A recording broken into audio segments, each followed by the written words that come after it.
জানানো যাচ্ছে যে এমতো অবস্থায় বর্তমানে যারা স্বাভাবিকভাবে আমাদের গত দুদিন আগে মুখ্যমন্ত্রী যে আমাদের ইনস্ট্রাকশন দিয়েছে সমস্ত পূর্ববাসীকে তাদের সরকারি রোড এনক্রোচ করে ব্যবসা করছে। আমাদের হকাররা আমাদের ভীষণভাবে এইখানকার অর্থনীতির উপর তাদের সামঞ্জস্য রেখে তারা ব্যবসা করবে, কিন্তু প্রোভাইডেড তাদেরকে একটা রাস্তা এনক্রোচমেন্ট না করে তাদেরকে বিকল্প কোনো জায়গায় যেখানে ট্রাফিক কনজেশন নেই সেরকম জায়গাতে ব্যবসা বাঁচতে হবে।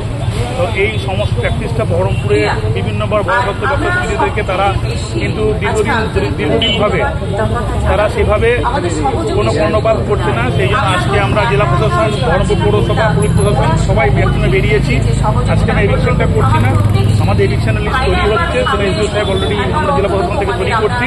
তার আগে আমরা প্রাথমিকভাবে যে এরিয়াগুলো সহজভাবে ব্যবসাদারদের তাদের ব্যবসা ক্ষতি না করে করিয়ে নেওয়া সম্ভব সেগুলোর উপর ড্রাইভ দিচ্ছি। আমাদের ডিএসপি সাহেব আছেন, আমি কাউন্সিলররা আছে, আইসি সাহেব আছে, সবাই মিলে এইখানে এই অভিযানটা করছি।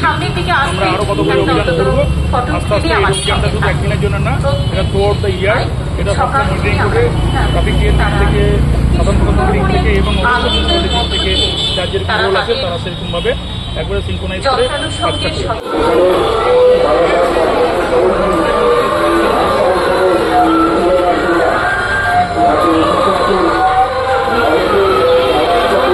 মানুষ যাতায়াতের অসুবিধা হচ্ছে, সেই সমস্ত জায়গাগুলোই আমরা মেন প্রায়োরিটি দিচ্ছি।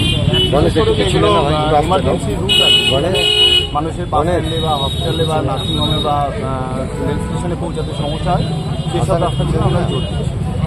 কোন জায়গাটাকে আমরা আপাতত আজকে এখানে আছি, এই ওল্ডকান্দি বাস স্ট্যান্ড থেকে আমরা জল ট্যাঙ্কির মোড় হয়ে কল্পনা হাউসের মোড় অব্দি আমরা আপাতত যাবো আজকে, তারপর পরবর্তীকালে আবার। বাংলা টুডে নাও।